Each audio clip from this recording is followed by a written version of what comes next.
Il fit pour lui des maisons dans la ville de David, et prépara un lieu pour l'arche de Dieu, et tendit une tente pour elle. Alors David dit, il ne convient pas que l'arche de Dieu soit portée par personne, excepté les Lévites. Car l'Éternel les a choisis pour porter l'arche de Dieu, et pour en faire le service, à toujours. 1 Chronique 15, 1, 2. Nous voyons ici la preuve que David avait étudié l'Écriture. Il dit cela comme s'il avait fait une grande découverte, et c'était vrai.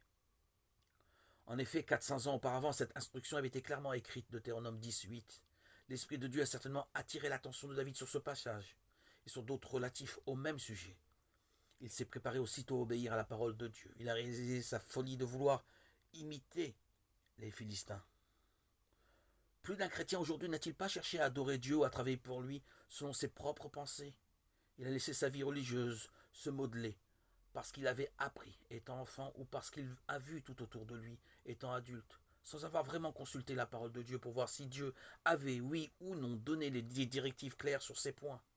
Nous avons tous à apprendre cette leçon de David. Il a été éclairé sur la manière de prendre, de transporter l'arche et a agi selon cette lumière. Si Dieu m'a donné de la lumière sur tel ou tel point, il s'attend à ce que j'en tienne compte. Autrement, je ne peux pas l'honorer ni aider mes frères. Dans le monde, les hommes aiment avoir une religion qui leur convienne. Et le grand effort de la chrétienté aujourd'hui est de rendre les choses de Dieu acceptables et agréables à l'homme naturel. Dieu ne nous a pas appelés à cela. S'il nous a donné la lumière d'en haut, prenons garde à ne pas l'obscurcir.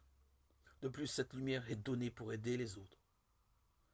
Nous ne nous rendons pas compte de l'influence que notre marche et nos manières d'agir peuvent avoir sur les autres croyants. Nous devons nous rappeler que personne ne vit pour lui-même. Il est toujours utile et en bénédiction pour nos âmes d'examiner avec soin les mots employés, de nous arrêter sur les détails dans la parole de Dieu.